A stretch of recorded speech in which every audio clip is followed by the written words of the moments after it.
Hey everybody, before we get started here, I want to update you on a couple things that you will hear in this podcast. First, you're going to hear us talk about prizes.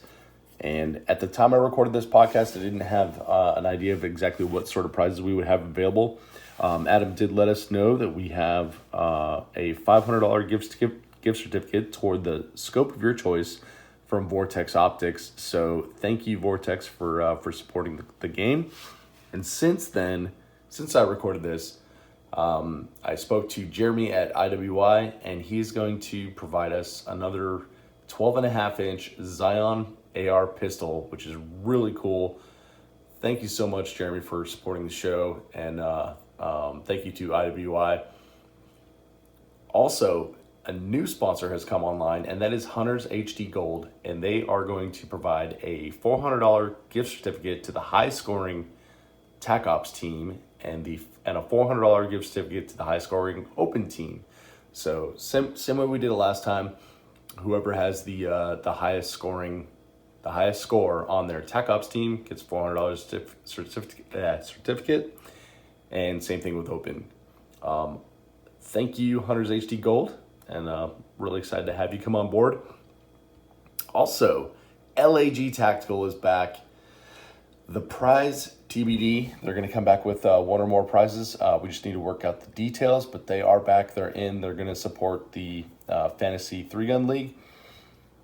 And we have other sponsors that we're working on as well, working out details. Several people have committed, and just trying to figure out exactly what that looks like, so I'll announce those later. I'm really excited about how much positive attention this is getting. Really enjoy doing this type of thing, so I hope you guys enjoy playing the game as well. If you want to win one of those prizes, go ahead and sign up. And now, enjoy the show.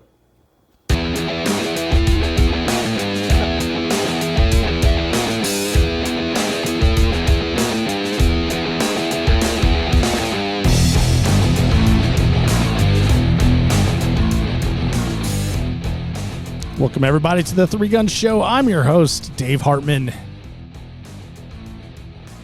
And I'm excited. This is going to be a good show, everybody. Adam Maxwell's back on, and we're doing the fantasy 3-gun thing again, this time for Fort Benning 3-Gun. Let's play a game. Back by popular demand. We had so much fun last time. Tons of winners.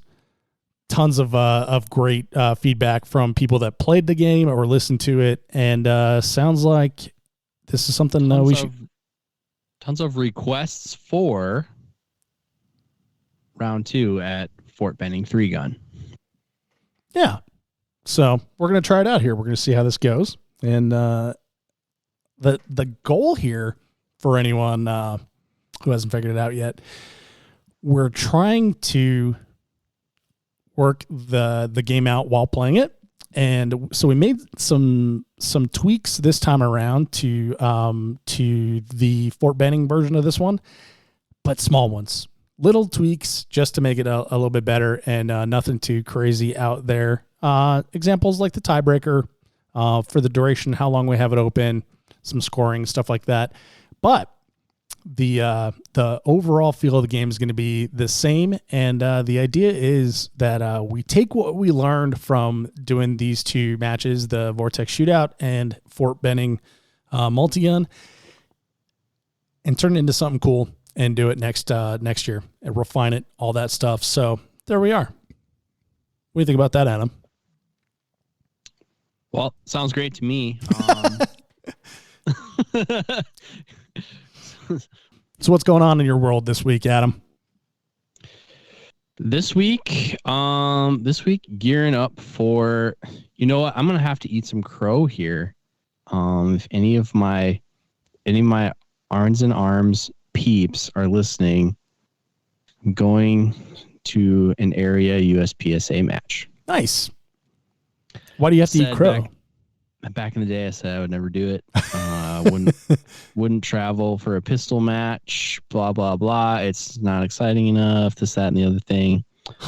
But got the opportunity to go. We had an available slot for it. We wanted to send somebody from the office to it. I was available and so inclined. So I actually got me a fresh limited gun. Gonna just shoot for this match. No, but but I am shooting 40 major just to piss you off. I knew that was coming. So yeah, I guess so. I have the opportunity to go do that. I'm gonna do Area 2 USPSA before I go to Fort Benning. And my winter project continued from last year, trying to up my USPSA classification. It wasn't important to me before, but life has a way of changing. It's important to me now. And I think my shortest jump to master is in limited division. So round about this time of year, I usually switch out of open anyway as kind of a cross training measure. So last year my goal was to make master and limited. Didn't quite get there. So re-upping that effort now. So I've kind of switched over all my stuff to shooting iron sights again. And working on that for the rest of the winter with our local indoor stuff and whatnot. So that's kind of what's going on with me in addition to work stuff. Good times. Now, typically you shoot single stack in the wintertime, isn't that right? I do. But like I said, I felt like my easiest bump was not easiest, but like the most attainable jump was limited. And then, once I get one, then I'll start working on other divisions also. But I am unwilling at this point in time. I'm unwilling to shoot open major. I'm just not interested in shooting a cartridge that's outside of Sammy's spec. So if I'm not going to shoot open major, limited is the one that makes the most sense to me to try first. So, and on top of that, I busted out. I kind of teased it on my Instagram about a week ago, but I actually busted out the old Spitfire. And I hit some of the long range targets pretty easily on my old setup. So I kind of got the itch to try it again just a little bit here. So at the end of the season, I'm going to shoot limited at Fort Benning as well. No way. Yep. Huh. Interesting. So you're going to be, so I just found out about that right now with everybody else. Yep. So you're going to be shooting limited with, let's see, is Joe Easter's going this year, isn't he? I don't think I saw his name on the list. He's not on the list, is he? I saw one Aaron Hayes on there, so I know it's not going to be. Oh man, it's not going to be a confidence win. Oh no, Joe Easter is on the list. Is he? Yes. Ooh. Yeah, I hope his eyes are getting bad. I don't know, man. He looks pretty good. So yeah, Joe Easter's on there. Aaron Hayes is on there. Oh man, it's gonna be good. I wish there was a good view where I could sort squads by division. But that'd be so cool. And unfortunately, there's not one on this. But at so the shootout, if you're also shooting limited and I didn't mention you, it's because I don't see your name on here. Yeah, Chad Swartout was shooting limited at Vortex Shootout, and I have to admit, I saw him do the great feat of hitting the 700-yard target in one shot, which brought me right back to 2017 and how exciting it was when I did that at the Shooter's Source match. And I was like, I'm back. I'm like John effing Wick. I'm thinking I'm back. Good times. Limited division. Okay, so you're going to, well, I mean, I guess that all makes sense, right? You're shooting limited division at Fort Benning, and leading up to that, you're going to be shooting USPSA limited. So it's just a switch of the gun and then head over to Benning, right? Yep. Switch of the pistol, by the way, is what I meant to say. Yep. Nice. And so do you still have your lefty Benelli? Oh yeah. I don't think I've seen anyone else shoot a left-handed Benelli in a match, or maybe I just don't remember it. Oh yeah, it's because on all the forums, everyone said it's better to shoot right-handed. All the right-handed people told left-handed people that it was better to shoot a right-handed gun. So crazy, because then why don't they shoot left-handed guns? Nah, I mean it makes sense for you, I guess. But no, yeah, it's the same one. I bought one when I was 22 years old. No Sent kidding. it to Accurate Iron one time, and that's the same gun I shot all the way through. I won a Briley tube off a prize table. I put a Briley tube on there. But other than that, it's the same gun. Same gun I've been shooting since 2011, 2012. Changed springs a couple times, and that's it. Huh. And it's left-handed, it still works? Yeah, that's crazy. That's awesome. All right. And the port has like 95.5% of the material that Benelli shipped it with. So like it just defies all logic as to how the shells go in there. Oh, go in there. People cut off now.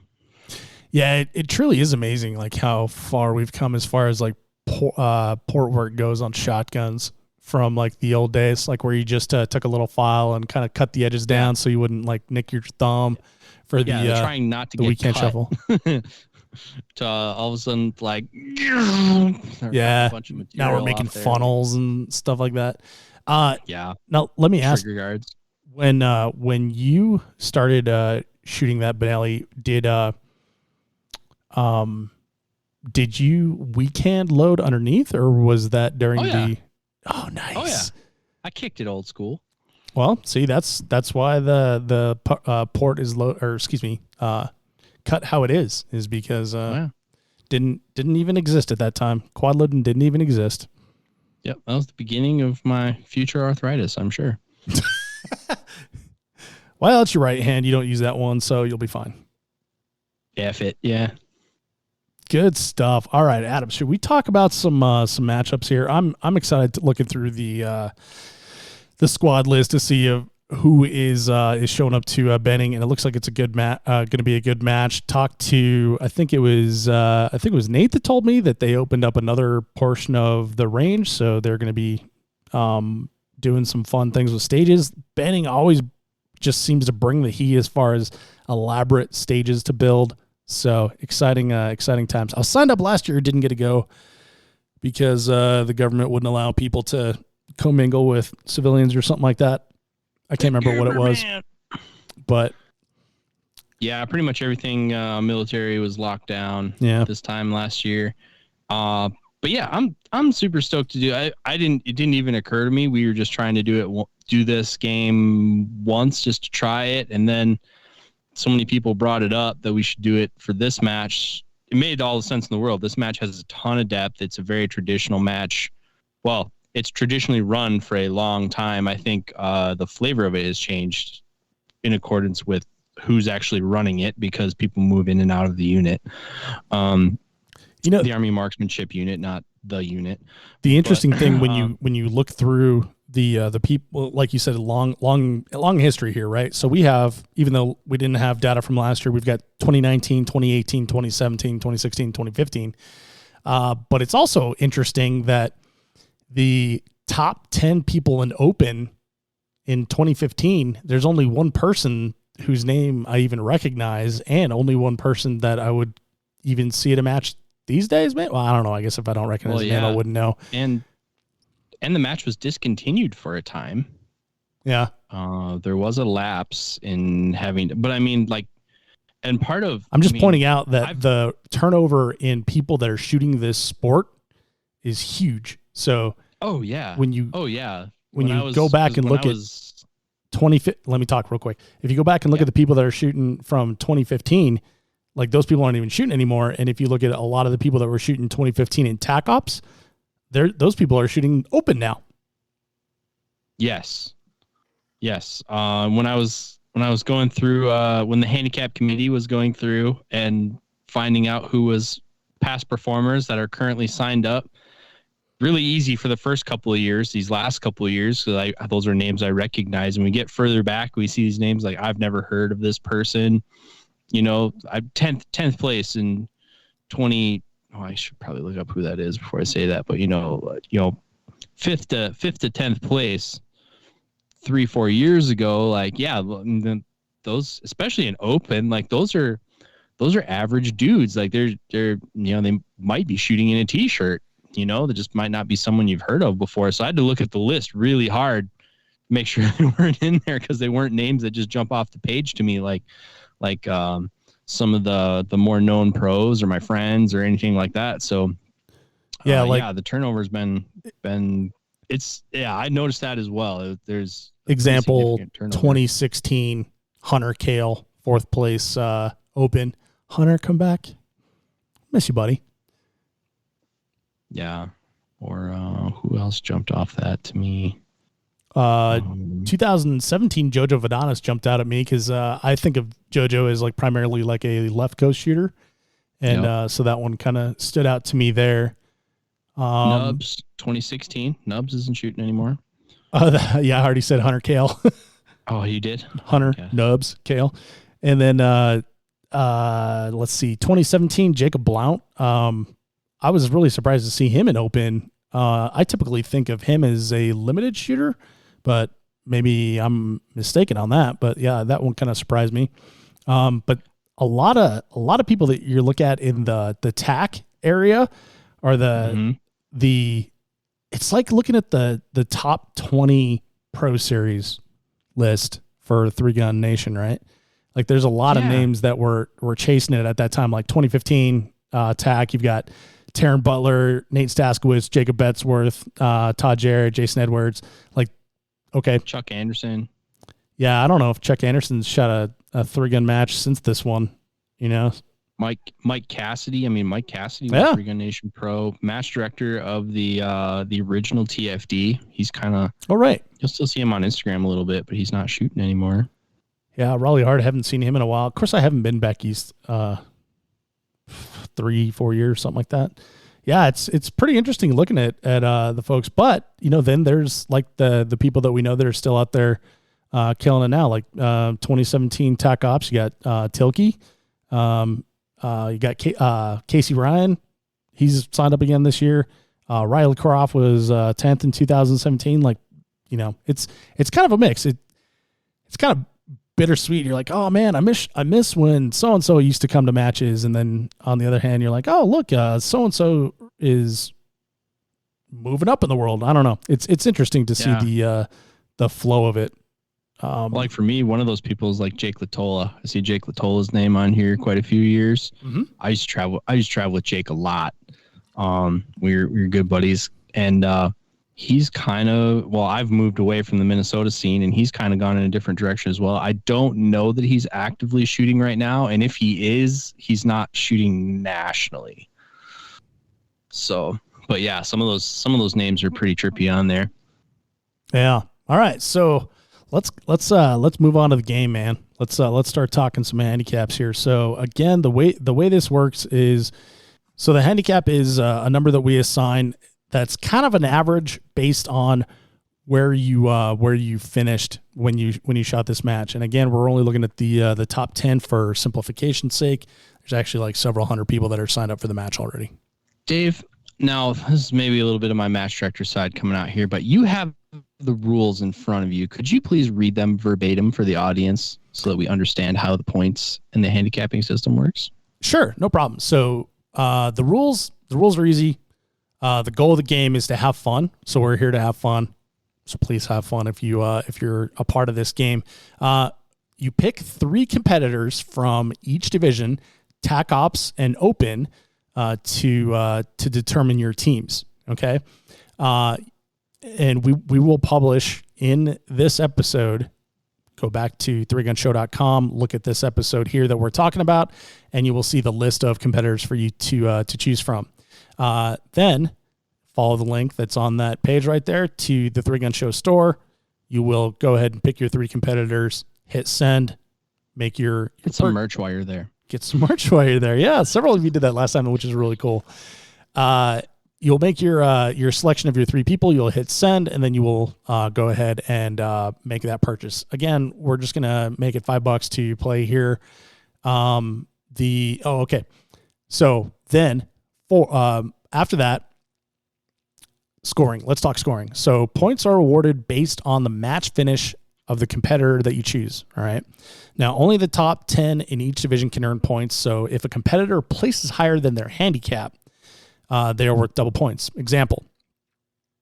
Adam, you're not shooting tack or open, right? So I'm going to use you. Pick me. So if we say Adam is handicapped at a 5 and he finishes 4th or higher, he is eligible for double points. Okay. If a non-handicap player places in the top 10, someone that we didn't know, that's a dark horse. That dark horse is also worth double points. Okay. Handicaps lower than 3 are not eligible for double points. And the reason is like, it's not mathematically higher to finish, or not mathematically possible to finish higher and get double points. Right. So, first place winner. So if Adam gets first place in his division, if we were playing him, if I chose him in the game, if he got first place, he's worth 15 points. Now you can't double first place points, and that's where the fun part comes in, right?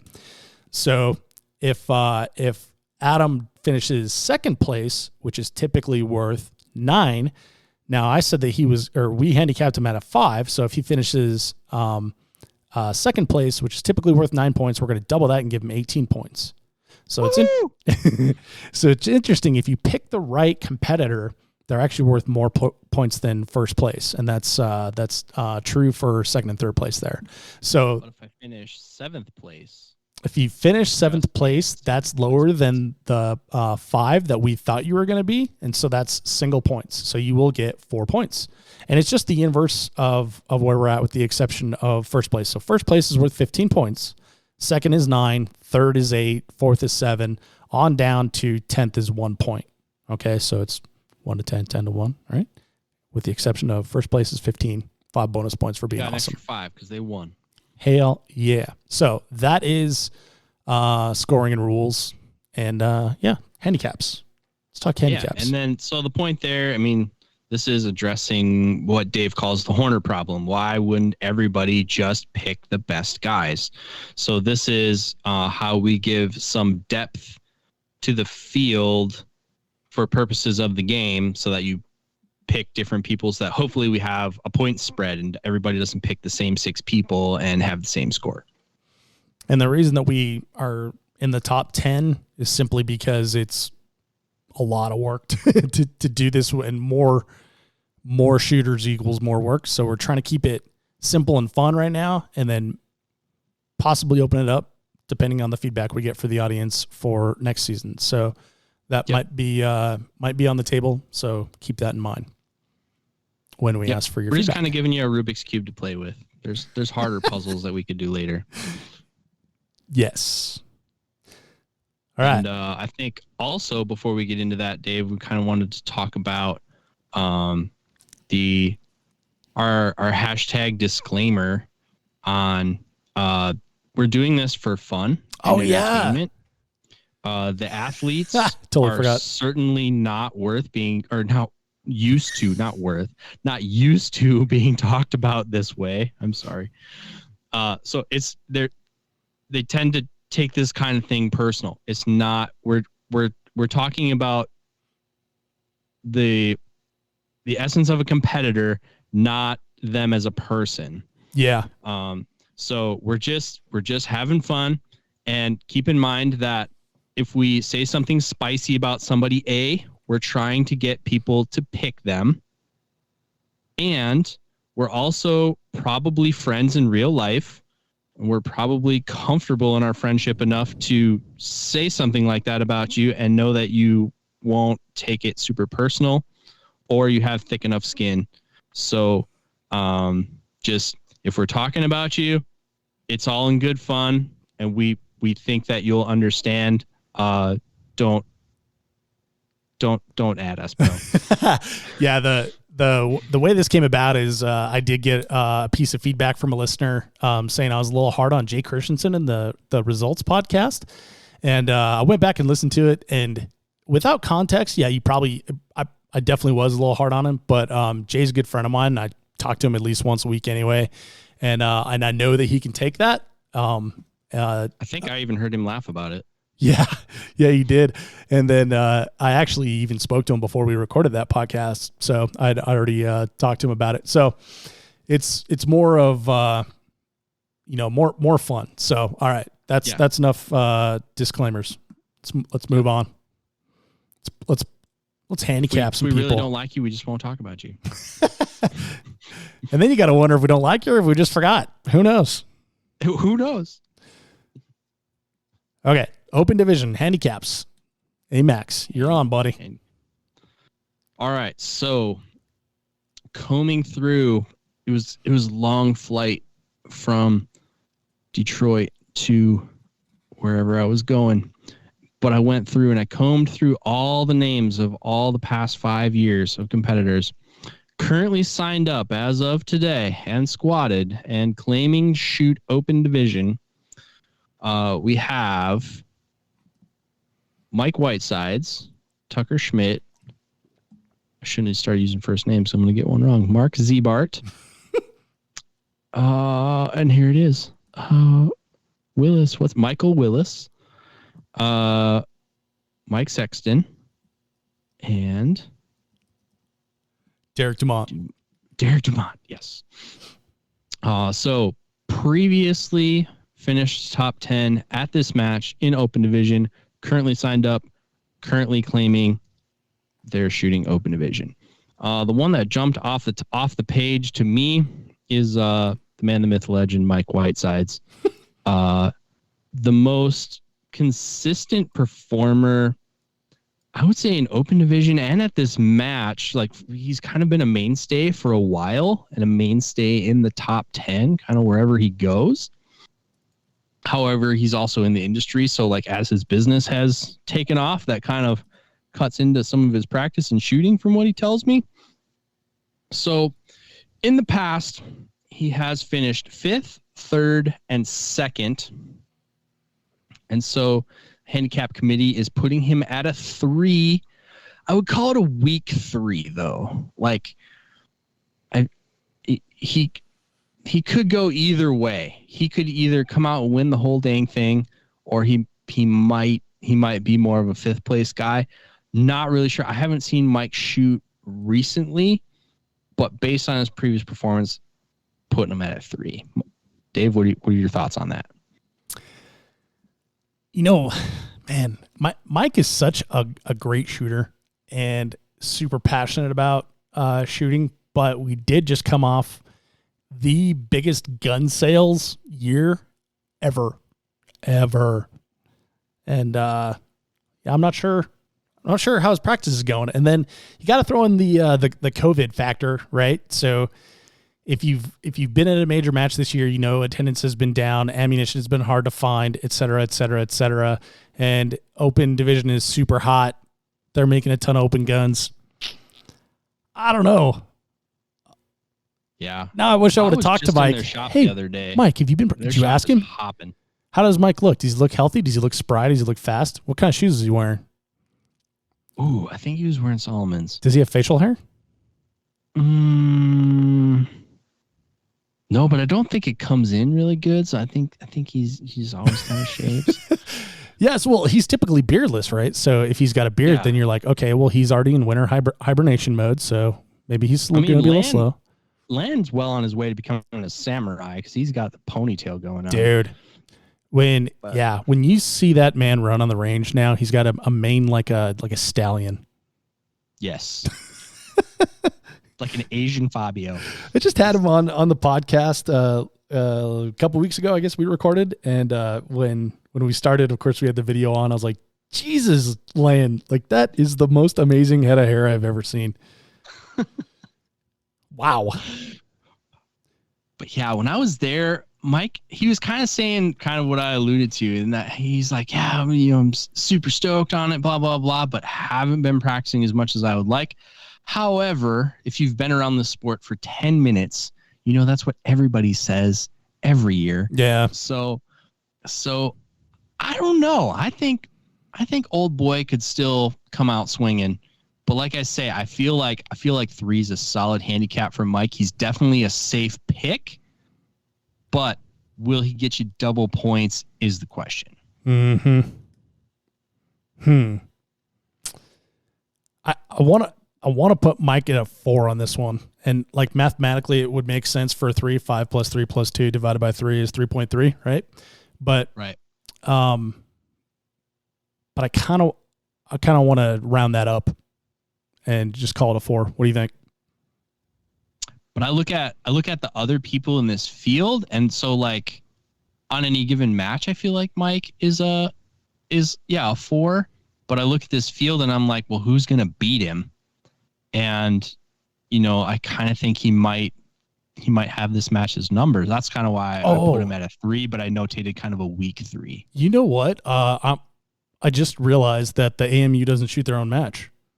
Exactly. So we have so all the AMU guys are off the table. Okay, so we have breaking news. Yeah, so Houston Russell, no Joel Turner.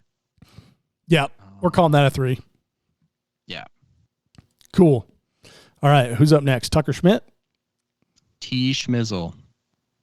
Tucker in the past has a 2nd and he has a 5th place in TO. So knows how to perform well here. Performed well here the last time it was run. And that's why I got him at a 2. Grandmaster USPSA, knows his way around a PRS gun too. So a solid competitor. However, I do have inside information. He has had a major life change recently. Florida man done gun and got himself a job in Wisconsin. Do you guys call him Florida man? Oh yeah. Nice. So, I was actually trying to get him to move in down the street. That didn't work out, but I wanted him to be my neighbor so we could co-op on a snowblower. But it's so silly. I know, but he did just recently move up here to Vortex. So kind of like Aaron was talking about last time, like major life change, just buying a house, new job, like whole world is just like in a popcorn popper right now. So yeah, head game in it. I gotta say, like moving states and starting a job sounds much easier. I'm sorry? And climates. He's moving climates. Yeah, let me finish here. So is much more difficult than it sounds on the outside. Throw in now the dude is freezing all the time and can't be outside. Maybe he's not going to be used to the Georgia heat. I don't know. But I do kind of think, I would say he's one of the favorites to win in this particular matchup from who's signed up right now. Okay. But also we got one Mark Zebart also has finished 2nd. Mind you, it was 2 years ago. I feel like he's been around. I can't think of where we've seen him out on the circuit this year. So this is a good time to talk about Practice Score, right? So Practice Score has scores on there. We can always see the scores. They have like who signed up, so we see your name there. But they do have a shooters tab that you can search shooters, but you have to opt into that. So if you're not opted into that, we can't see what you've shot. So if you're listening to this and you want to be talked about on the show because you're going to do good in the match, go opt into that. That said, I was just looking at Zebart, and he's only shot one USPSA match, or excuse me, one 3-gun match this year. But he has shot several USPSA matches. Man, I feel like that's neutral information because he is shooting, but he's not shooting 3-gun, and open division is not a division you can mess around in anymore. Like, yeah, it's the premier class, as we've established in previous episode. Mm-hmm. So, let's go back to Tucker here. Let's give him a number before we move on. So now Tucker, he has been shooting 3-gun. Let's see, he just shot the Infinity Firearms Race Gun Nationals, and then before that, PCC and Carry Optics Nationals.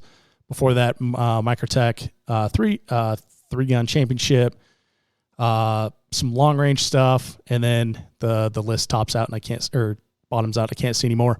But in the Microtech Pro-Am 3-gun championship that was over at Clinton House, he did end up second there. And so second at Benning, second at Microtech. What do you think? Always a bridesmaid? Well, who's going to beat him? Who's signed up? So I ended up on my list, I gave both Tucker and Mark a 2 on the handicap, and those are the lowest handicaps that I gave out. And between those two, I like Tucker better, but I believe that's my personal bias in that he's my boy. So yeah, you might want to clarify that. I like Tucker better. You mean you like Tucker to win better? Yes. Oh, yeah. Yes. I like, again, we're talking about these guys as horses, not as people. We love you, Mark. So, yeah. I don't know. I can't argue with that. So, Tucker and Mark both get a 2, I guess. Pair of deuces. All right. So, next up, who do we have there? Next on the list, we got Michael Willis, who in 2018 has finished 5th. We do have a gap in performance, though, in that he was not on the list for 2019. So I put him at a 6. Just basically like he could stay where he's at or improve. Right. But kind of hedging against, like, I would thinking reward if he could pull out the same 5th place finish, he should reward the players with a double point. He should get double points if he can repeat it after a 2-year break. Oh, so okay. I put him at a 6. So you put him at a 6. Okay. And then we got our buddy Mike Sexton up here. Mike hanging in there, shooting longer than all of us have been alive combined. Yep. Like the Marine Corps, he lives forever. Nice. So what do you got Mike at? So I got Mike at an 8th place in 2018 and a 7th place in 2017. So I'm not sure exactly what happened in 2019. If I jumped into the scores quickly, would it tell me a story? So yeah, he was 15th in 2019. Wah, wah. So averaging those two out again, kind of giving them the low end of previous performance. I'm going to put him at an 8. Okay. So if he can readily crack the top 10, get in at that 8, 7th or better, he's going to get you double points as well. And he's one of these guys, especially in open, that's kind of that we respectfully refer to as the aging crowd. So at some point, he's probably going to taper off. However, I don't think he's there yet. I think he's still a consistent top 10 performer if he puts it together like he always has. So I feel like he's a safe pick to get double points, but there's always that wild card of one more year. So yeah, consistent, like you said. 8 handicap. Yeah, I'll buy that. It's kind of a game of whiskers, especially in open division. Like you kind of, tricks of the trade more so than raw speed at some of these.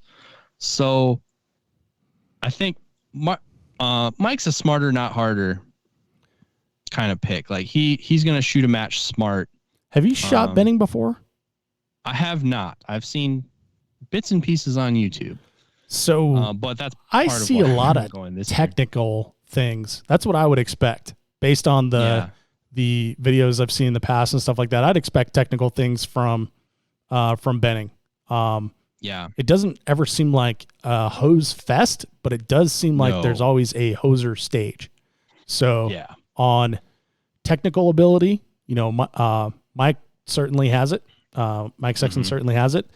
And and that's where I think this kind of plays to his strengths. You can't win this match in one stage, but you can certainly lose it. Yeah. And I don't see Mike going backwards too much in lieu of catastrophic equipment failure. All right, so we're calling him an 8. How about Derek Dumont? Derek Dumont, I honestly don't know much about him. Finished 10th place in 2018. And that's kind of the cutoff for getting points. So I gave him a 10. See if he can repeat his 2018 performance. He's going to get you some sweet points as well. There you go. All right. So that rounds out open. So we have the ones that we've handicapped. We've got Whitesides at 3. So Whitesides is worth the points that he's worth, basically. So is Tucker Schmidt. So is Mark Zebart. What is Michael Willis? Michael's a 6, so he has to do 5 or better to get double points. Mike Sexton is 8, so he's got to do 7 or better to get double points. And Derek Dumont, we handicap him as a 10, and so he's got to do 9 or better to get double points. Yes. Now there are some people on here that are in the match, but I guess we don't really have like a good history of in the top 10. Do you have any of those that you've identified? Yeah, so I think a couple athletes that are currently hot in open division, but don't have a track record at this match, or at least in the top 10. One being Kevin Harrington. Kevin Harrington is new to open. I know he's got fresh guns this year. I think this is one of his first years in open as well, if not his second. But finishing very well throughout this season so far. So he's got a lot of momentum going for this season. I think he's going to carry that into Benning. And then the other one that jumped off the list to me is Lan Win, the other side of the Dissident Arms coin. Doesn't have a top 10 finish here before, but one of these open specialists who can bring it on any given weekend. Yeah, for sure. So yeah, a couple of guys to look out for. Anyone? And if they finish in the top 10, they're automatically double points. So there you go. Kevin was super stoked that we put him in that position for Vortex Shootout, and so here you are again, buddy. If you can get in the top 10, that's all you got. And that I think he told me he was shooting with that goal in mind. He was just trying to get top 10, so whoever picked him would get double points. You know what we should do is make him a 6, so he has to get top 5. Put that carrot in front of him. Let's see how much horsepower this guy's got. Yeah, can you do it, Kevin? No, kidding. So two guys to look out for. Kevin Harrington, Lan Win, totally agree on that one. There's some other good ones in there as well, and obviously some people that I'm not familiar with, just because they are West Coast shooters. So it'll be interesting to see how that one shakes out for this year, especially since there are a couple people missing from open division that have typically shot it. Yeah, and I notated some of these. One, because this is media and we talk about interesting stories, but also some of these guys are candidates for popping up last minute. As sponsor slots, or they're just not signed up yet, or they're not squatted, or whatever, but they could come into the mix and they could possibly be bracket busters.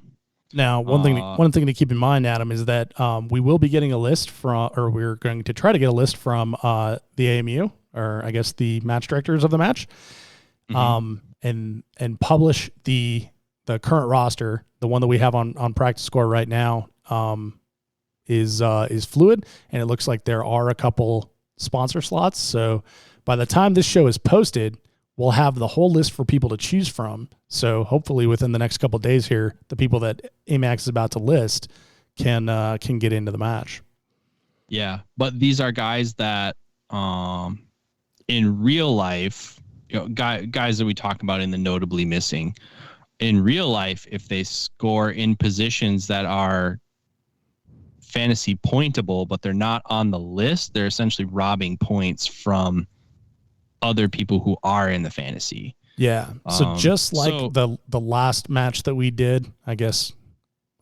Sorry, I'm kind of treating it a little bit like there's a bunch of history of this game that we're playing here, the fantasy game. But we just did one. But yeah, so if someone does come in to the match after our published list, unfortunately they're not eligible because they weren't eligible for everybody to choose from. The reason is just the way that we have to do scoring. So keep that in mind, that if someone does show up late into the match, unfortunately they're not available for or to be picked. So there you go. But yeah, just like a couple names done very well before, notably missing from our list. One's Gabe Dietrich, solid competitor in any division that he just decides to shoot. Also currently active military, so I'm wondering if that maybe doesn't have something to do with why he's not shooting this year. Well, Gabe's one of those guys that can go out and win a different match as well. Like he typically does well at like no matter what he's shooting. Multidisciplinary. For sure. So gonna miss him this year, unless he spooks into this one. And if he does, man, he's gonna be messing up the stats at Open for sure. Jerry Miklik missing from this list. Jerry has done very well here before. He's won it 2015, 16, and 17, and he's probably won it years prior to that as well. We don't have stats on what we'll call the original Fort Benning, but he's done very well here in the past.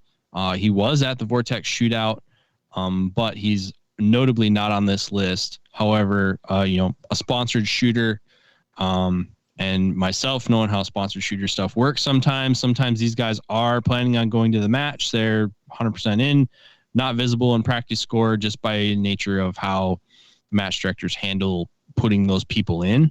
So I'm not 100% confident that he's not shooting the match, but he's not on the list. So not an eligible pick this time. Yep. All right. And we've got Saz and Wydell on here as well. Two notable people missing. Saz is just my buddy. He's done very well here before. So I noticed that he's not coming. He's not a guy that you can count out of anything. You can. If he's a wild card all the way. Yep. He's that squirrel that finds a random nut every once in a while. And then of course John Wydell, who is now part of the AMU. He went to the Fort Benning School for Boys and is not eligible because he's not to the AMU yet, and when he gets there he won't be eligible to shoot this match. So sorry, I have no idea how that works. Currently in Army training. And not going to be here. God help us when he gets back to shooting though. Now, I want to throw in a couple other notables that I noticed going through here. We got Chip Montgomery and Darian Cruikshank, both open shooters, Michigan Mafia guys. They might pop at any moment. Mafia's coming? A couple of them, it looks like. I don't see any other ones just in this jumble of names here. Guys are ruthless when they show up. All right. Well, okay. So that is open division. Let's move on to TAC Ops division. I'm scrolling through here and I'm seeing all kinds of people that I'm excited to see perform. So let's start talking about the people that were in the match before, and let's assign them some handicaps. All right. So previous top performers in TAC Optics, a more popular division, and so a lengthier list. First one I pulled out of here was JP Sullivan. JP has been having a very solid year this year. In the past, he was fourth. He was fourth in 2019, and he was seventh in 2018. I think that might have been the beginning of his 3-gun career. He's one of these Army guys that jumped in at the Carolina Guns and Gear corral and then started traveling around. So he popped up on the radar 2018. He's been doing very well this year. So I like him to do pretty well at this match. And so I actually am pretty optimistic on him. So I gave him a 3. Yeah, I got to say he's been super impressive to watch shoot. I got to watch him at the Jeff Kirkwall Memorial match. And of course he won the shoot off, which, is not necessarily congruent. I don't know. It's not necessarily applicable to this match, but dude is a beast and super dedicated to the craft. So, and he has a sweet K5 Blazer. So gotta love that. So yeah, 3 for JP Sullivan there. Yep. And then next on the list, we got Raleigh Hart. Raleigh, I think, is looking at this list. He's kind of a, dare I say, a must-pick guy because he has the most consistent performance at being a top 10 guy. He was 6th, what I'll call last year, 2019. He was 10th the year before. He was 9th the year before that. And he was 8th the year before that. So, or actually, 2015. So consistently a top 10 performer, more consistent than anybody on our list as getting you points in fantasy. Not necessarily a showstopper on the podium, but super eligible and definitely going to get you double points if he gets in there. And so averaging all those out, I feel like he's an 8. I'll buy that for sure. Yeah, when you average all those out, it comes to like 8.25. So I'll buy the double points for sure. Or excuse me, I'll buy that 8 handicap. All right, who do we have next? We got Chris Scott. Don't have a whole lot of info on Chris Scott other than he was 7th in 2019, and if he can repeat it again, he's a 7 this year. All right, I don't have any information on that either, so we'll buy that one. Who's next? Singleton. Keegan Singleton. Keegan Singleton was 9th last year. Again, one of those we only have kind of one data point on. So, man, we gave him a 9. Done. Who's up next? Tilke, our buddy Jason Tilke. Tilke has done well here a couple times. He was 10th in 19, and then he was 3rd in 2017. Been a pretty mainstay, solid performer in TAC Optics for quite a while, though. And so I averaged him out. Well, I guess not average, but I weighted average. I gave him an 8, but certainly a guy who's capable of punching above his weight class. So he could definitely, if he hooks on this match, he's definitely going to get you a ton of points for those who pick him. I have to agree. I got to say I screwed up on my fantasy league and or my fantasy team somehow just completely missed Tilke, even though I think we talked about him. I don't know. For some reason I didn't pick Jason, but a ton of people picked Jason, and he got a lot of points for a lot of people in the last match. So that's always a good choice. the dude is super, super dedicated to practice as well. And he, I guess, may not shoot the volume of matches where you're like, oh yeah, that guy's everywhere. But when he's not shooting and you're shooting a match, he's practicing for the match that he is going to shoot, which is, Fort Benning here. So he's probably dry firing all the stages as we speak. And I think one of the great things, so we had Jason on to talk about consistent practice in episode 208. So if you want to listen to that, 3gunshow.com/208. And I highly recommend it for those of y'all who want to know what it takes to be a high level performer, because the amount of like dry fire dedication that Jason has is ridiculous. Yeah. Like not a super flashy guy, but man, when he shows up, yeah, I think he definitely comes to win. And I think there's definitely something to be said for those guys who shoot a limited schedule, but they're super hungry when they show up. Yep. Yeah. And I think Jason completely embodies that. All right. So who do we have next? Next, I would get to whom I would call our favorite of the people signed up to win. That'd be one Todd Jarrett. Yep. Guy who's been around for a long time, been a solid performer in the sport for a long time. His finishes go something like, he was third 2018. He won in 2017. He was seventh in 2016, and he was fourth in 2015. So a solid top 10 performer.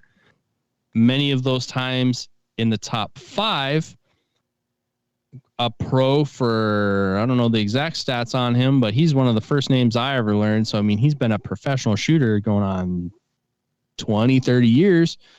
So I put him as a solid performer at this match, especially being in the Southeast, kind of a territory that he does well in.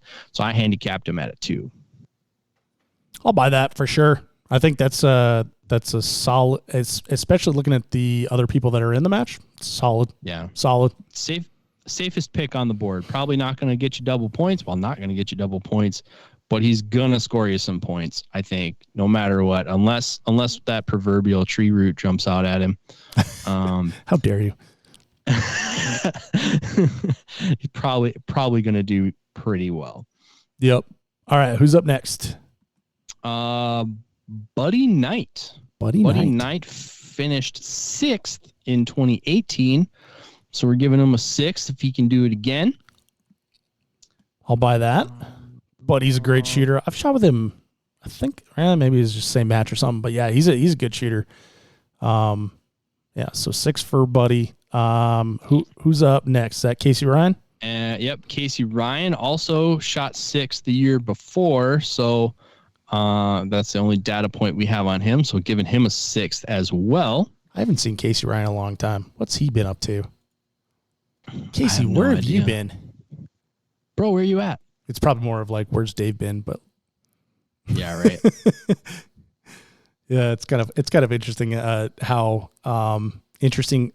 how different like the parts of the country are. You just never end up running into the same matches and same circles and stuff. And then like the one that you did cross over into now is canceled. That match isn't around anymore. So now you never see those people. So yep. And kind of like we were talking on the review show, like you got people in certain circles that they're just like known heavy hitters, but then like they go outside of their home turf and they're unknown. So they'll just show up and crush a match, or someone from another turf will come into yours. And, and then he shoots for Air Force, right? So with those guys, you typically have like some moving around with work and stuff. So I don't know, but I did look Casey up on practice score. He has been shooting this year, so he did shoot the PCC and Carry Optics Nationals last month. Several USPSA matches, double tap championship, and then in March he shot the tactical games. So there you go. Casey's been pumping iron. Ooh. That's what he's been doing. Yeah. Well, that helps. Yeah, so we have Casey Ryan as a 6 handicap in the in TAC Ops division for the match, and a 2 for arm wrestling. So who do we got next? Yeah. Definitely a solid pick for the arm wrestling side stage. All right, who else have we got here? This one's a paradox. We got young Riley Kropp, who has finished 10th here in 2017 in TAC Ops. However, like myself, he had a stint of limited. Yep. And went 1-1. So he has won this match repeatedly before, but in another division. So, he just shot the last match that we had. Unfortunately, he wasn't signed up for some reason, and so he wasn't worth any points. But he did finish 4th in TAC Ops for the Vortex Shootout. Okay. So there's a point of data for you. That plays in nicely because I basically cut his previous performance in half and gave him a 5. Okay. So if he does it, if he knows how to win. So if he roughly podiums again, he's going to double point for you. But not a consistent performer in the division that he's signed up for right now based on historical data. So we gave him a 5 because he hasn't have a track record in this division, but we know he's a solid athlete. So 5 is what I'm feeling for Riley.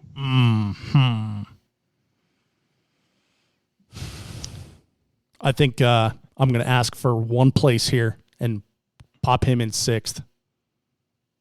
Pop him in 6th? Yeah. All right, sell it to me. Riley, I love you. It's the black nail polish, isn't it? It's the black nail polish for sure. Need I say more? No, I'm totally kidding. We talked in the wrap up show about some dark horses, people that did really well that I knew would pop off, and then after the show, Aaron pointed out that the person we're talking about is Taylor Olhausen, that he had DQ'd at Memorial 3 Gun. And then we were looking at the results stage by stage from Gen 3 Gun, and it was kind of like up, down, right? Not consistent. Like, let's see, who were we just talking about? Todd Jarrett is consistent, right? He may not ever win a stage in a match, but he finishes high enough in each stage to where that evens out to be a good match, right? Riley is a phenomenal shooter, super fast, and fast enough to oopsies sometimes. So I would call to jump the track. It reminds me of the old commercials that you hear on the radio for the drag strip. You know, when they're talking about the like the jet drags and the top feelers, some go, some blow. I've never heard that before. Sunday. Well, yeah, I mean, like back in the day, man, like there was at least a 50% chance those cars were going to blow up. So I don't know. I probably get some text messages on this one. Sorry, but I think you got to put at least a 6 and maybe a 7 on that one, especially considering he's shooting TAC now rather than what we have expected from him in the last couple of years, which is limited. Well, I mean, for the record, Riley, it's Dave who thinks less of you, but we will bump you down to a 6th in hopes that somebody picks you. There you go. Prove me wrong and get a lot of points for a lot of people. Yeah, right. All right, who's up next? So wait, so that said, is Riley making your team? Oh, I don't know, man. I'm not ready to make my picks. Did you just play me? I very well could have. You wanted to pick him, so I would have argued for a 9 if I wanted to pick him. Well, I would have caught on to that. Next on the list, we got our buddy Garrison England. Mm-hmm. Now, Garrison has pulled off a second before It was many moons ago in 2016. Did you happen to look where he finished in 2019 by chance? I feel like I tried to, because he's another one that I feel like was shooting other divisions for a minute. I think he maybe shoot heavy. Ooh, I think he could have, but I'm looking at 2019 Benning, and he finished 23rd. Yeah, so the last Benning match was 23rd. Wow. But I will say that definitely screwed him. Really?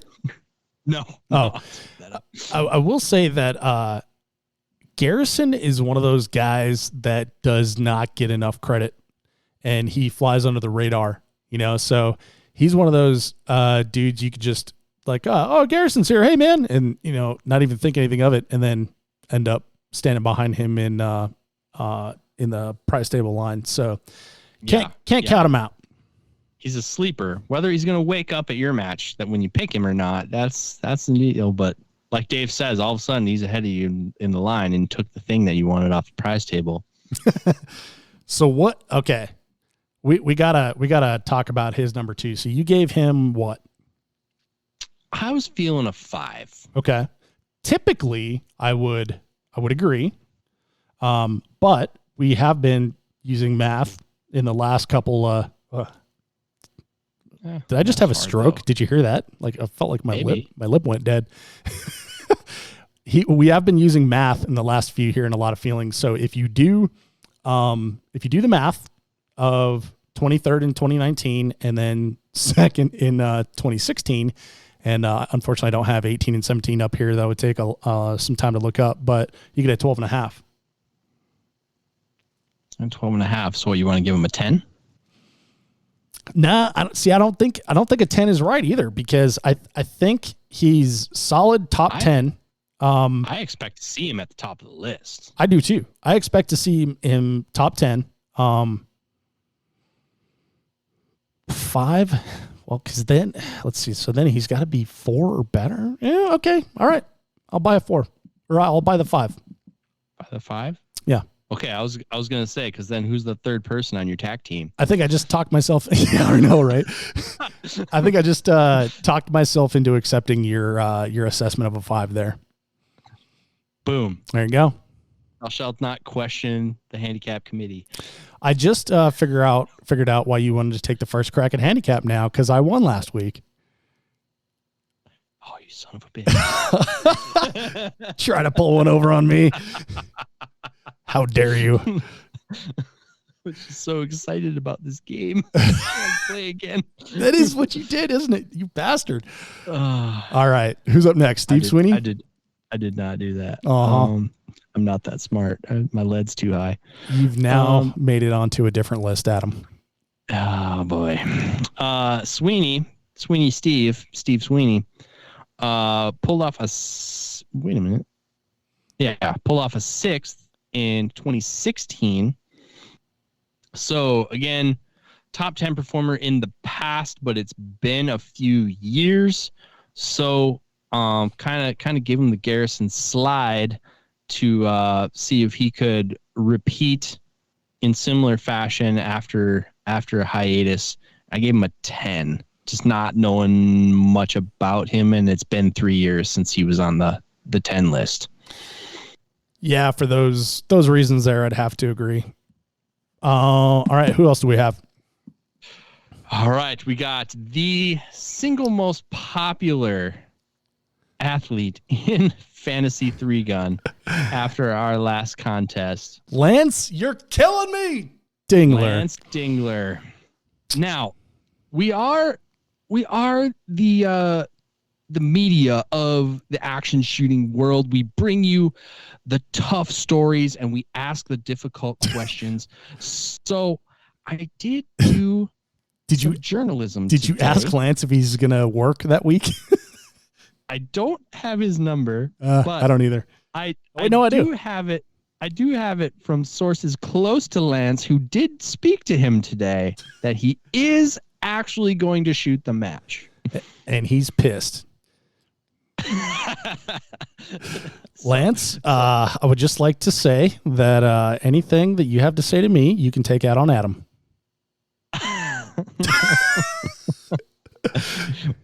Why don't you just go live on Instagram and save it so everyone can see? Do you want to hear a funny story real quick? I mean, obviously. So someone messaged me on the Instagrams and said, "You wouldn't have said that to Lance to his face." Because, I was teasing, sure. I was saying all kinds of like, dude, I don't care if you're at work, get to the match. Let's focus on the important things, just because he busted my team up. No big deal.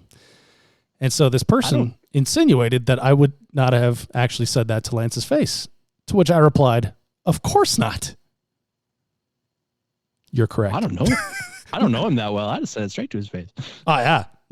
I would at least stand 3 paces away for sure. He's fast. Yeah. But he's always smiling, and I'm smiling, and so we wouldn't know if we were joking or we were serious. We did this whole awkward, we're trying to be polite thing. I would have been able to escape and evade. I don't know, man. Pit bulls are a lot of fun until they go after you.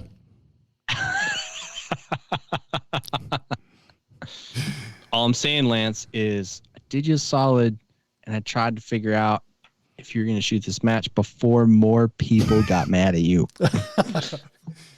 That's not true. People wouldn't get mad at you. It's all in good fun. It's just the idea of you that makes them angry. Oh, that's horrible. I will say, so you gave him a 10th place. Or he's only cracked a 10 handicap. He's only cracked the list one time, and it was in 2015. So it's been a hot minute since he's been up in the top 10. And so, this is kind of funny for people at home. I'm running 2 computers now. I've got Amax on one computer and then the stats and stuff on the other, and I'm getting my keyboards mixed up. This is so hard. First world problems. I know. Yeah, that was a first world problem, wasn't it? Holy cow. All right, let's see. Dingler, was he in 2019? Nope. But Dingler Pro Series Pro. He's been at the top of the sport for several years. So he's a guy I expect to see him in the top 10 somewhere. Yeah. Just not sure where. And looking at the list, I'm not sure that he is either. So you basically just gave everybody a gift right there. We'll put Lance at a 10. He's in the match. 10. He's in the match. He's confirmed. He's in the match. He's absolutely worth double points. So unless the man doesn't let him come, should we just autofill Lance for half the people that are going to play the game now? I don't know, man, but you're picking good choice. Croft, England, and Dingler, so I don't know, dude. If I had gone with Tilke last time, I would have beat you even harder. It's hard to argue with a win, right? But yeah, you do win the scoreboard so far. I just thought of a tiebreaker for the tiebreaker. Oh, here, should we tell them what the tiebreaker is first? We're going to get to that at the end. Any other people that we want to talk? Let's talk about notables real quick, and then notables really quick. Talk about people that are missing, and then we'll go on to the explaining the tiebreaker and stuff like that. All right, so notables. Top of the notables list has to be everybody's favorite orange and yellow jersey, Jay Carrillo. I feel like that's a good notable. I will say though that I watch the Instagram, and Jay has been shooting a lot of open, but now I see him in TAC. He is a division jumper, he's a flight risk. And I would like to, so on the Instagram this week, he picked up a new Dissident arm shotgun. Oh, and so I have his number. So he's probably not shooting open because that's a new gun, right? And he needs practice because Jay is not like me. He won't just grab a new gun and go straight to a match without ever shooting it. But I will say that I did expect that to be open. And then when you look at the open field, I feel like he might have made the wrong choice. Because TAC looks super crowded right now. We're kind of questioning stuff. Where open, it's like, hey, we're missing a couple of the open people. And then you take out 3 of what are currently the best open shooters, John Waddell, Joel Turner, and Russell Houston. And you got to say, Jay, bro, should have been an open. Great thing about Jay is he is chronically on social media, so we will see if he replies to my Facebook message by the end of the show. Well, I'll also say that if he truly is in TAC, and we'll cover division jumping in a minute here, but if he truly is in TAC, then that is a good choice. So I would probably swap out either my Croft or my England for a Carrillo. It's a good choice. Yeah. Because Carrillo, he's not ranked. So if he fits anywhere in the top 10, he's going to get double points, except for first place where he'll get 15 points.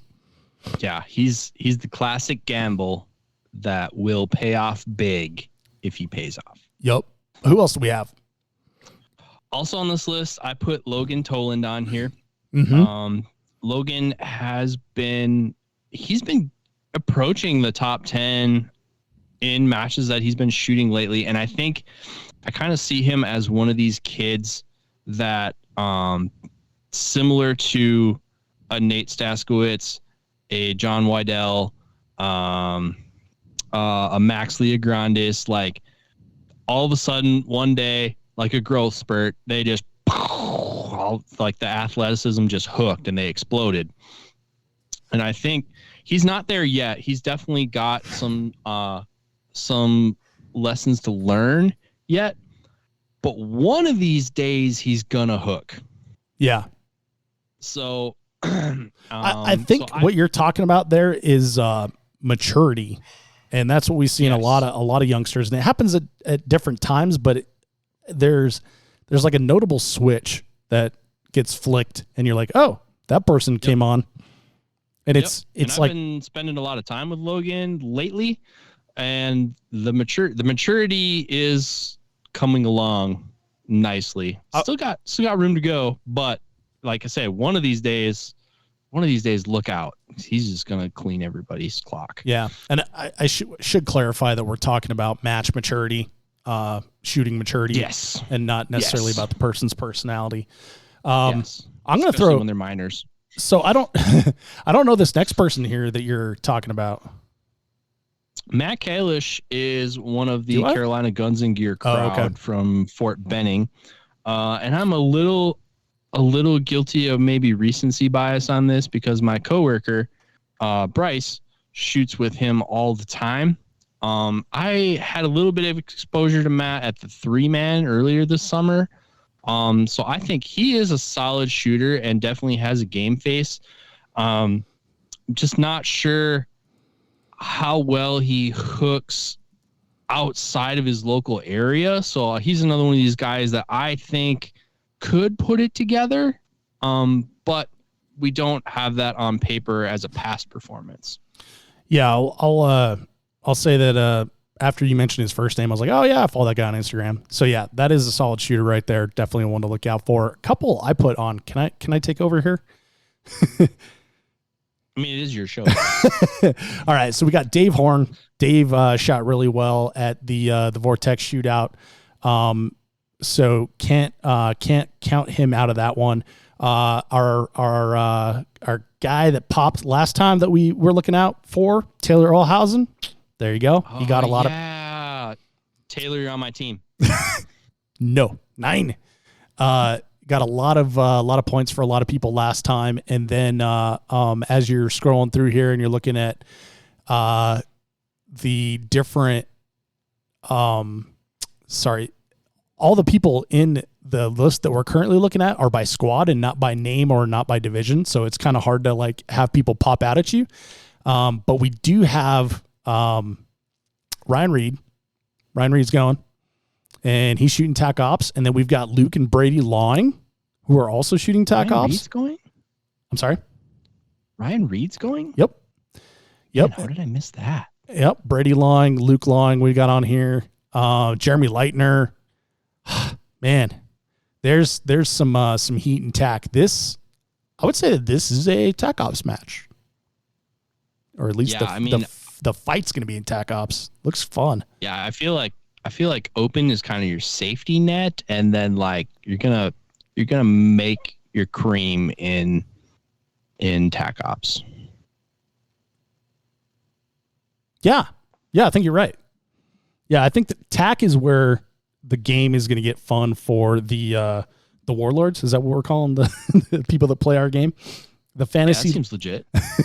The fantasy league warlords. We want to see your hats. They're going to do warlord hats. They're definitely going to have some fun picking tack picks here, because there's a lot of points to be had for sure. But we do have several shooters that are missing from this one here. So why don't you just run down them real quick, because we're running late on time, and then we'll talk about the disclaimers and stuff. Most notable here is the man, the myth, the legend, Daniel Horner has won this match in almost every match he shows up to. But he has won this match every year since he has been out of the Army, but is not currently signed up. However, he is a Sig Sauer shooter, and they are the title sponsor of this match. So I feel like there's a pretty good chance he'll show up, unless, something out of his control says he can't be there. So when we get maybe the official roster on this match, he might be on it, which might make him eligible. But even if he was on the list, in a way, we're giving him a handicap. So Daniel Horner, not currently on the list, but one to keep an eye out for. Yeah. So Daniel, if you're listening, go ahead to Practice Score, opt in so I can see the matches you shot this year, because there is no listing. But I know he shot some matches. What was it? What was the UML match that was in Palisade, Grand Junction? Surefire. Yeah. Surefire. Mm-hmm. So he shot that one shot it straight through with the ROs. with that big Grand Slam thing they did where they shot 4 matches. Yeah. Crushed it. Interesting. Next one on this list, Joe Farewell. I feel like this one surprises me too, because like when I picture the contemporary Fort Benning 3-gun, it's Joe that I picture shooting. I picture Joe on a squad with Ruben and Sean Burrows and Dylan Easley, and like he's on the squad that I picture shooting this match that I didn't go to. So when I didn't see, I did like a triple take to make sure I didn't miss his name, but currently not on the list and finished second last time. So that's a conundrum right there. Mm-hmm. Another one, my buddy Jake Latola, we mentioned, he's been third and he has a pair of seconds going back the last 3 times this match has been shot. Not currently on the list. It really surprises me that he's not going, because of matches that he shoots, I believe this is one of his favorites. So even if he was shooting a limited schedule, I'd be surprised that he would opt out of this one. And then the other one's Kyle Litzy. Kyle Litzy got 5th in 2019. And Kyle's definitely a West Coast guy, but I feel like this is a match I kind of expect him to be at. So I'm kind of surprised that he's not currently on the list. I just found another dark horse, Eric Eckhart. Oh no. I know, Eric Eckhart. All right. Can't count him out either. So Tac Ops has got a lot of heat going. And this Tac Ops situation is going to require some analysis. Like I feel like there's a handful of good options in open. Like teams are going to look pretty similar in open. The spread is definitely going to come from Tac Ops. And I don't even know, is there a safe team to pick? Like, I feel like a lot of these guys are found either another going one. to score you big points or they're going to drop a big goose egg on you. I found another one. Donnie Flo. Ooh. Man. Okay. I'll stop looking at that. So of the guys that are missing from the match, the 4 that you listed right there, yeah, like that's a shame. Those are all like super strong favorites, which means that the rest of the field that did show is going to look much different. So it should be interesting. We will try our best to confirm that Horner thing before we post the list. But the best information I'm not going to confirm anything. I'm just going to get the list. I'm going to get the list from the match if I can, and then that'll be what it is. So that's probably if he's on that list, he's eligible. If he's not on that list, he's not. Yeah. So let's talk about that right now. So that is the handicaps. So you can find those handicaps where you find the show, threegunshow.com. Just look for this episode. And then you will also find there the entire list of people shooting the match, if we can get it from the match director, which I don't think should be a problem, but we'll find out. Now, the way it works is the day this podcast goes live, which is November 10th, the people that are on the list at that time are the people that are eligible to be chosen. If someone joins late, unfortunately, they're not going to be worth any points. And then the other thing is division jumping. So if someone who is currently in TAC Ops that we've handicapped jumps to open division after the list is published. So if the list publishes them in TAC and then they switch to open, they're not worth any points. If the list shows them as open and they switch to TAC, they're not worth any points. So division switching after the list is published, unfortunately, is not worth any points. So keep that in mind. And then we have a tiebreaker, Max. So last time we did a tiebreaker based on when you signed up, and at least a third of the game signed up on like the last day, and I kind of felt regretted that decision immediately. It's not that I regretted the decision, because you should reward people that are motivated to move and stuff, but I think a better way to do it would be to have some sort of thing outside of the control of a player, right? Because the player has control over when they sign up. So what we're going to do this time, and we want I want your feedback on this to figure out like if you like doing it this way or you prefer the other way for the tiebreaker. But my friend Darren Cepeda, I've never heard him pronounce his own last name, by the way, so I'm doing my best. He reached out and he's like, how about throwing limited division in with TAC Ops? Like just lumping them all together. What do you think about that, Max? No. That's what I said. And he's like, come on, we don't even have magnification. Just let us play with everyone else. And I was like, yeah, that's a good idea, but no. Yeah. Because argument. Try again. I mean, no, I understand. You're out there. I do too. I'm a limited shooter at heart, so I get it. We're underappreciated. We're the best, and nobody cares. And like, it's fine. I'm out here. I'm busting my hump, and I get no respect. Yeah, I'm shooting targets. Can't even see. Yeah, all that stuff. So anyway, so I was trying to think of like how we can incorporate limited into this, because typically this match actually has like a pretty good limited field. Like in 2019, there was 16 people in limited. Riley won, by the way. Congratulations, Riley. And then Joe Easter, Aaron Hayes. So what I'll be there. I'm sorry. Hey, I'll be there. Hey, Max is going to be in limited this year. So what we're going to do is we'll have you pick 3 people for your TAC Ops team, 3 people for your open team, and then you're going to pick 1 TAC Irons, which is what they called in this match, TAC Irons / limited. You're going to pick 1 tactical irons shooter that is going to be your tiebreaker. So if the same thing happens, which happened in the last game, where 2 warlords, that sounds funny. We might need to come up with a different name. At 69. I'm sorry? It was a 3-way at 69 points.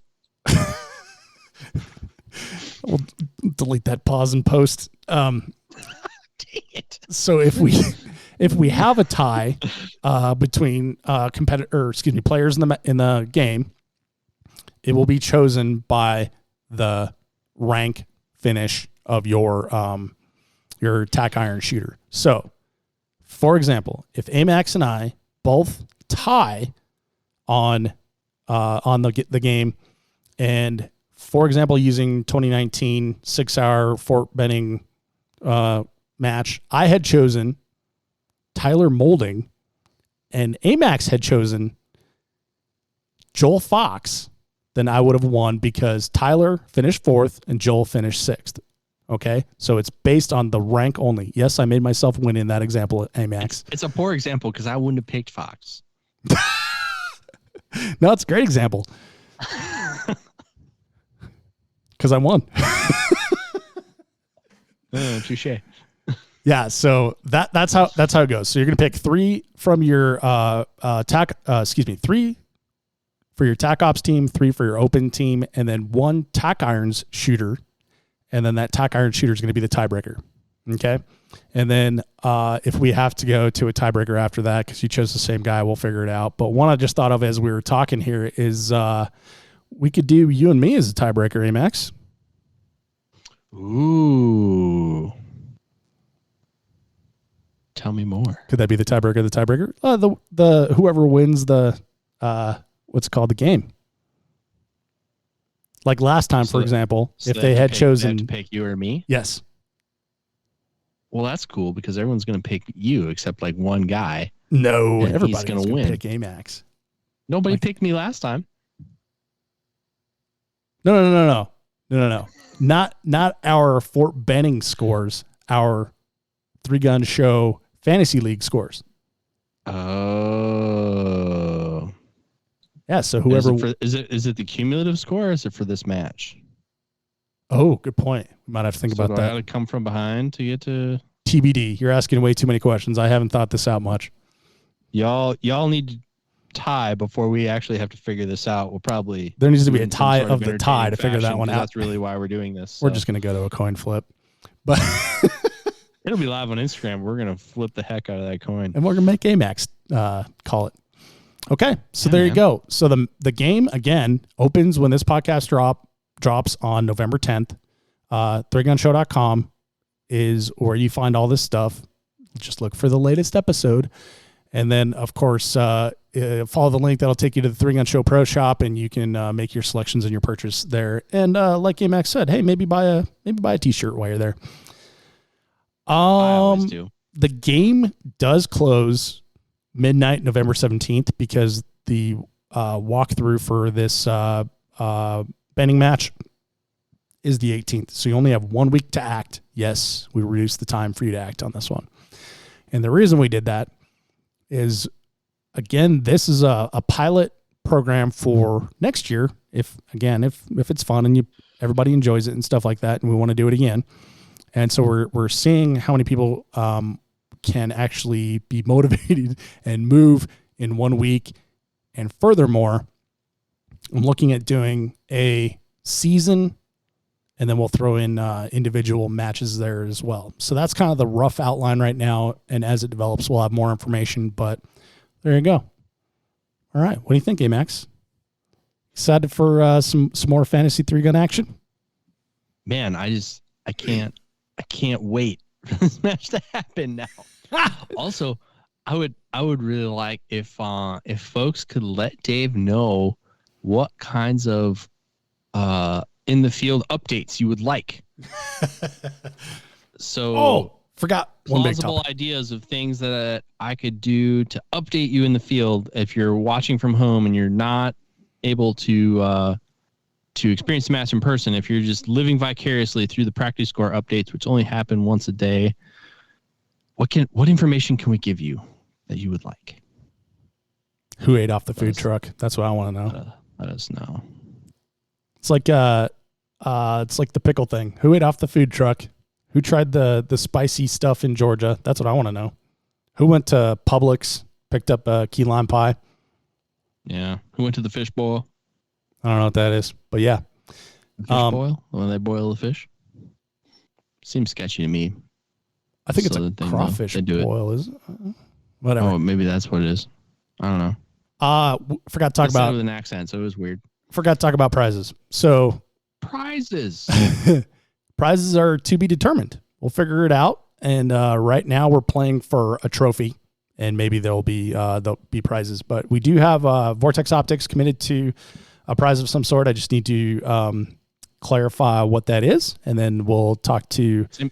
It's the same as last time. Okay, so $500 gift card. $500 gift card, which will get you $500 off the MSRP of a scope of your choice at Vortex Optics. That is correct. I have confirmed that with the person who is able to confirm that. Cool. Well, thanks for doing that. And we'll be talking to anyone else. And if you're listening and you'd like to sponsor, hey, reach out, dave@threegunshow.com.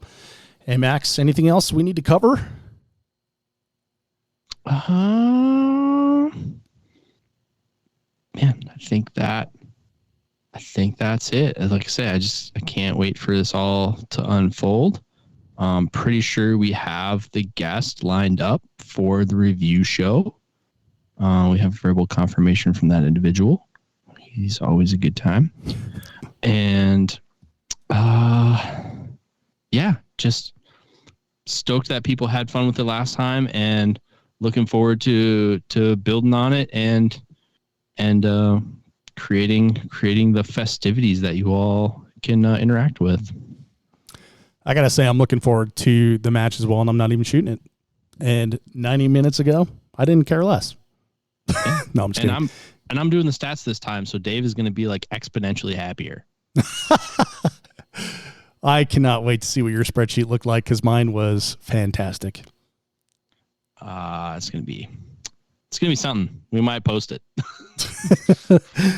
All right. Well, thanks everybody for listening to the Three Gun Show. We do appreciate all the people that played last time, and looking forward to playing again here. I think this is really fun. I think it's something that brings a little bit of light to what's going on at a match when we're not there, and to the people that do let's be honest, this is expensive, Adam. There's a ton of work that everyone has to put in to perform well, and we should recognize them for it. So that's kind of what we're doing here. Yeah, and kind of helps us follow some of the stories that you wouldn't normally see the light of day unless you personally knew those people. So absolutely. All right, thanks everybody for listening to the Three Gun Show. ThreeGunShow.com for all the stuff that we talked about here. Appreciate you. We'll see you on the range. Bye-bye, everyone.